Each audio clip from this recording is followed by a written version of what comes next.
The city lights glow like a million tiny promises, but Elijah feels nothing but exhaustion in his bones. Weeks, months, maybe even years of grind have passed, running errands, negotiating, surviving insults, and learning the art of patience from Marcus Reed. Every failure has been a brick in the foundation of something far bigger than him. Today, it matters. He steps into a sleek glass office building, the lobby gleaming, polished, untouchable. Investors lounge in leather chairs, sipping coffee that costs more than he's eaten in a week. He adjusts his jacket, borrowed, too big, too stiff, and takes a deep breath. He's been preparing for this moment for months. Every step, every missed meal, every insult, every bruise has led here. Marcus gives a subtle nod from across the room. "Remember," Marcus whispers, "results, confidence, calculated risk. They smell fear like wolves smell blood." Elijah swallows. He walks into the conference room. The investors look up, young, arrogant, dismissive. "You must be the kid they've been talking about," one sneers, leaning back. "City orphan, diner boy, the one who thinks he can make money."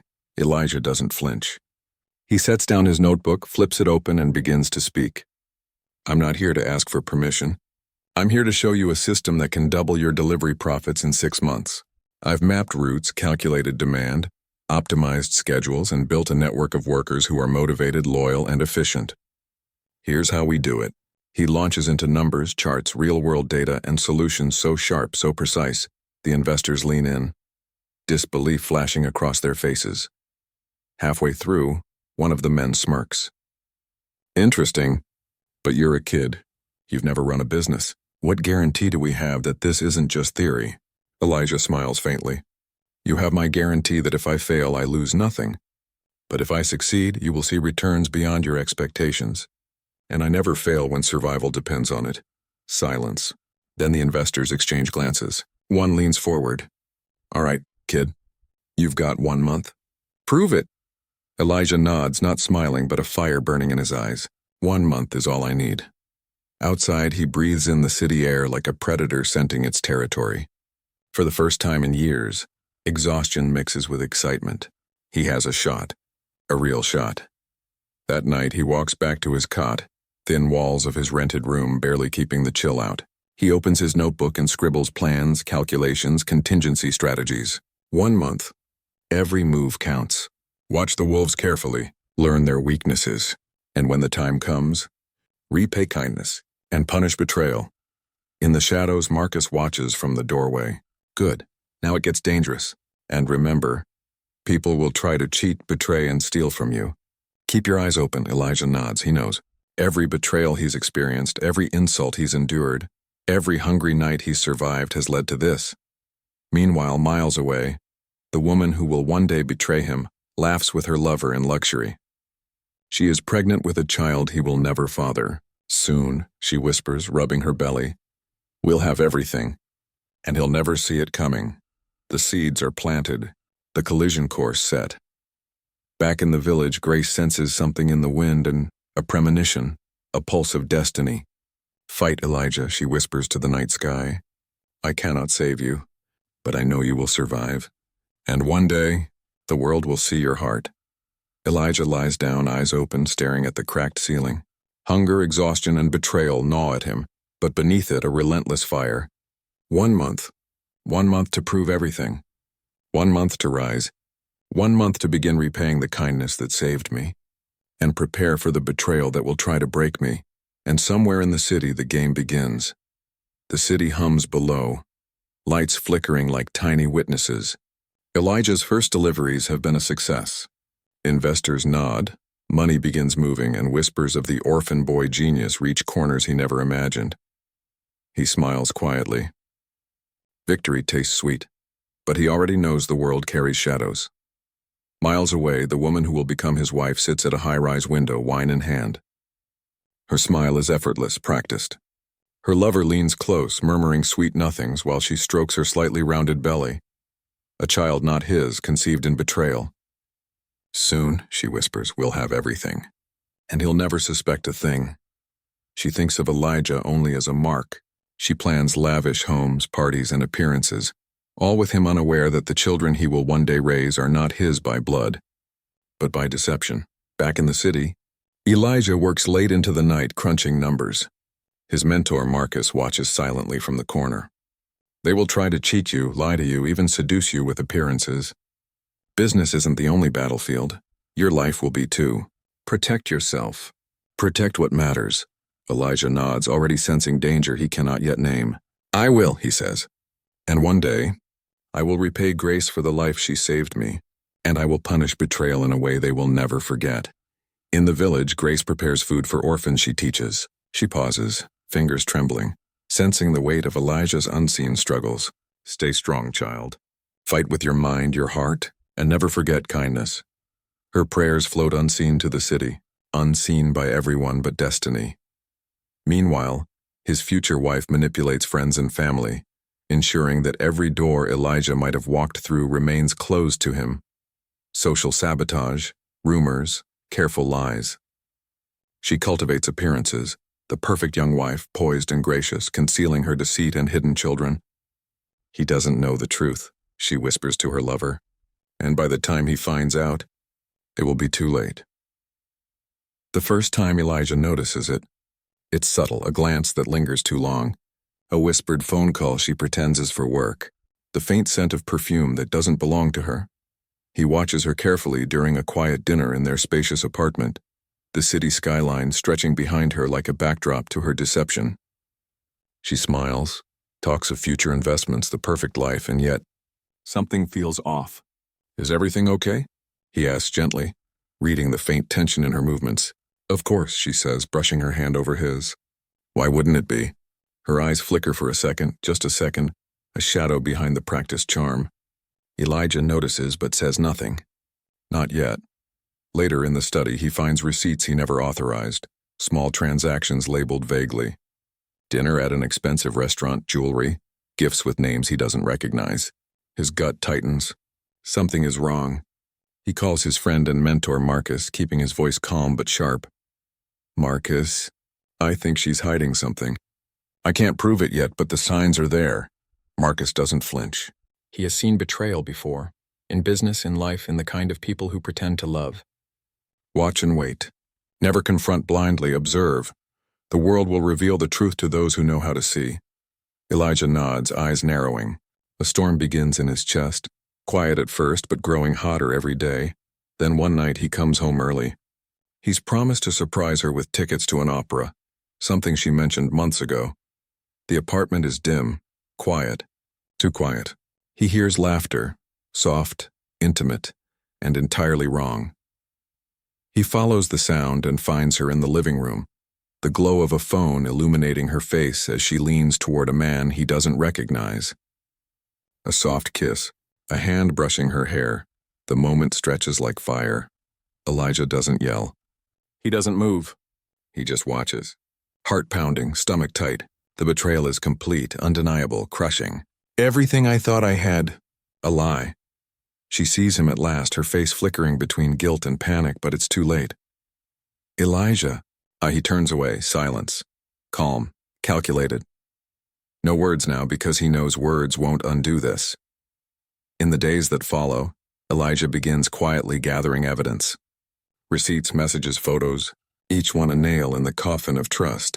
He moves like a shadow, patient, careful, unblinking. At night, he journals in his small private notebook. They thought I would break. They thought betrayal would destroy me. They are about to learn the cost of underestimating the boy they humiliated. Every glance she gives him now is met with silence, cold calculation. Every word of charm he measures. Every smile he catalogs.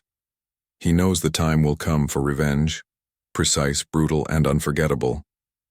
But before the storm, he plants seeds of humiliation, slowly eroding their sense of safety. Subtle confrontations, quiet revelations, hints dropped among friends and colleagues. The wife smiles in public, confident. Her lover thinks they are untouchable. The children, oblivious to the lies, grow up in a house built on deception. Elijah moves silently, like a hunter circling prey, every step bringing him closer to the day when the betrayal will be exposed, when revenge will unfold, and when their perfect world will crumble. He waited until the perfect moment, not so he could destroy, but so he could reveal the truth in a way the world could not unsee. pieces had been collected patiently, clinically, receipts, hotel logs, messages, bank transfers from the lover to the wife, and the final confirmation he had asked for quietly and without drama, DNA reports that matched the children to another man. He did not gloat at the discovery. He cataloged it. He prepared it. He let it sit like a slow-burning ember until the courthouse, the press, and the dinner invitations had all been set in place. He called her into the study on a normal Tuesday evening, the sort of evening where ordinary life pretended to matter. Samantha wore her practiced grace. Ryan thought himself untouchable. Elijah stood with the file under his arm and a calm on his face that belonged to a man who had learned to be colder than his rage. He placed the DNA report on the table and slid it toward them without a sound. They read, color drained from their faces. Samantha's composure fractured into the small, sharp sounds of a woman whose lies had finally found the daylight. "I told you once to never confront blindly," Marcus had said long ago. Elijah had waited until the facts were undeniable, the legal path ironclad, the narrative undeniable. The first blow was quiet, a private resignation. Samantha left the home that night with what she thought she could salvage: jewelry, a few designer bags, her practiced smile. But Elijah did not call the police. He did not shout. He filed for divorce the next morning, and he filed with the facts: adultery, financial fraud, and the concealment that had allowed her to present his home as a stage while she built a secret life off stage.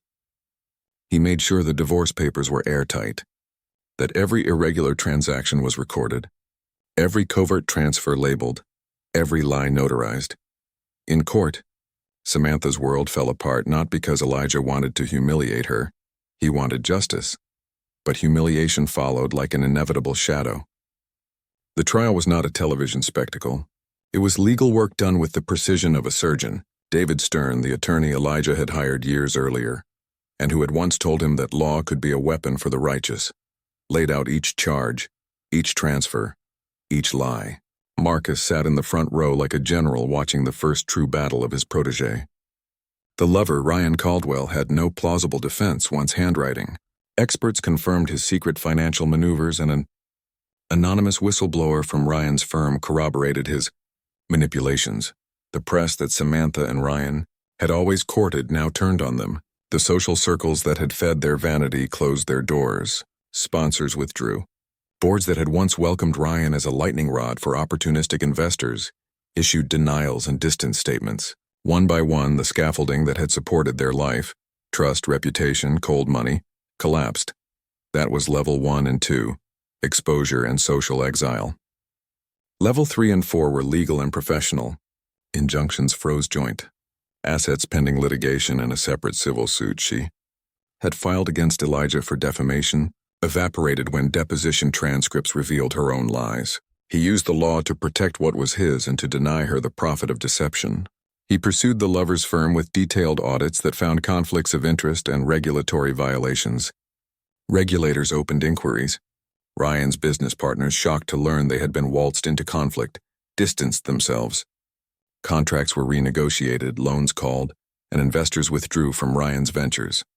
Financial ruin followed the legal blows because in the real world, reputations and ledgers are the only currency that counts. But Elijah was deliberate. He layered financial defeat with personal humiliation, crafted to dismantle the lies Samantha had built around herself. He invited the board members of Ryan's firm to a private breakfast and handed them evidence of Ryan's manipulations. He publicly donated a significant sum to the nonprofit Ryan's wife had worked with, but then used the platform to speak about integrity in business, prompting coverage that contrasted Ryan's public persona with the private reality. He closed business doors that Ryan had once used as shortcuts. He offered pro bono legal support to a whistleblower who had been threatened, ensuring that the truth could be told without fear, and that story ran in national outlets with forensic detail.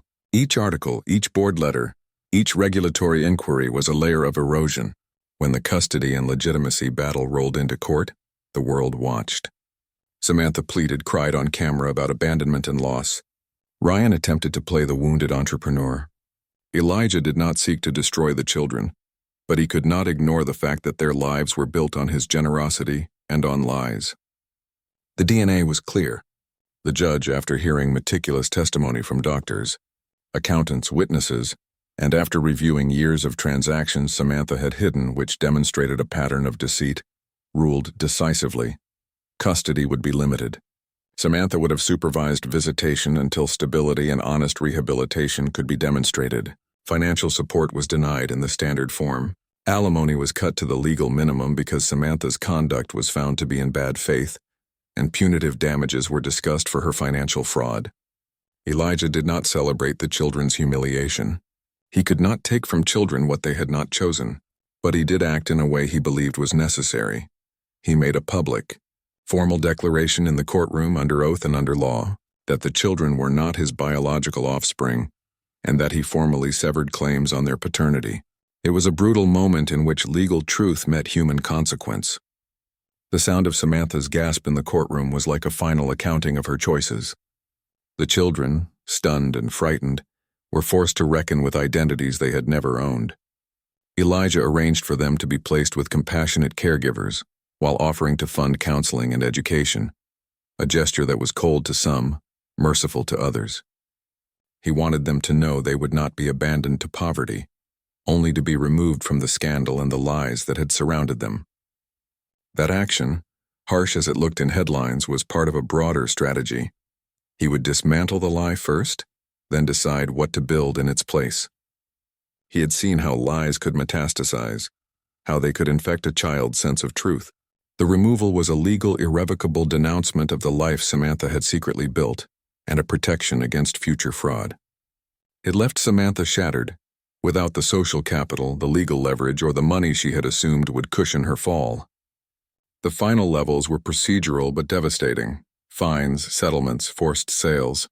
He negotiated settlements that required Ryan to divest his holdings and surrender control of companies he had used for shell transactions. Samantha was ordered to repay funds she had siphoned. When she could not, properties were placed in receivership. Landmark donations she'd boasted about were rescinded when their funding sources were audited. She lost philanthropy's applause. Ryan faced professional censure and a civil suit that left him bankrupt and persona non grata in the industry he once ruled. Publicly, Elijah did what kindness had taught him privately. He rebuilt instead of merely destroying. He converted the now empty family home into a community education center in Grace's name. He launched a scholarship that would sponsor children from forgotten places to study business and law, the very disciplines that can protect someone from being used and betrayed. He opened a school wing that taught ethics alongside entrepreneurship, because that alone could break the cycle he had survived. When the final courtroom decision landed, it felt small in his mouth, because the victory was not the humiliation of his enemies, but the restoration of truth and the recentering of what mattered. Samantha and Ryan were ruined in the terms they had valued: reputation, wealth, social acceptance. They were not killed. They were let to live under the consequences of the decisions they forged in secret. And that was the lesson Elijah had learned in alleys and diners. Consequences could be administered cleanly, legally, and without savagery. On the day the education center opened, Grace, older now, cheeks shadowed by time but eyes bright as ever, stood beside him as dignitaries and students crowded the auditorium. He had kept his promise to her in the way that mattered most, not by buying back her past, but by multiplying her future. He handed her a ceremonial key and watched as children who had once been invisible filed into classrooms with fresh notebooks clutched in small hands. When the press called later for comment, he said, with the same calm that had sent Samantha into exile and Ryan into bankruptcy, "She fed me when I was starving. She taught me what kindness looks like. I repaid that kindness by making sure it reaches more children than just the two of us, and I made sure the truth had consequences. That is all." He could have ended their lives, theirs and the lives of those who had helped them, with a fury born of every hungry night he had ever endured. Instead, he had chosen method over madness, exposure, law, consequence, and rebuilding. The revenge had been brutal in its results, unforgiving in its application, and meticulous in its cruelty to deception. But it was not vengeance for its own sake. It was justice shaped by the hands of a man who had known what it was to be given one small meal, and who had vowed to make the world pay attention to the weight of such gifts. Standing in the new school's courtyard watching children run, Elijah felt only a small relief and a strange, slow peace. He had repaid grace in a way that shocked everyone because it rewrote the ledger of his life. Kindness seeded a fortune. The fortune was used to reveal lies and to build shelter. He had disowned the deceit, and by doing so had created an architecture where truth would be easier to find and harder to hide. As dusk fell, Grace squeezed his hand and whispered, "You did what you promised." He looked at the laughing faces of the children and then at the empty seat that once held Samantha, now a ghost in their lives, and he said quietly, "I did, but it's not the end. It's only the start of what we owe the next generation." And somewhere, in the quiet corner of the world that had once called him astray, the orphan-turned-benevolent tycoon walked away from ruin that he had architected with surgical care. No gloating, no bloodlust, only a final, unyielding reminder that kindness can make kings, and that kings who remember kindness can make empires with a conscience.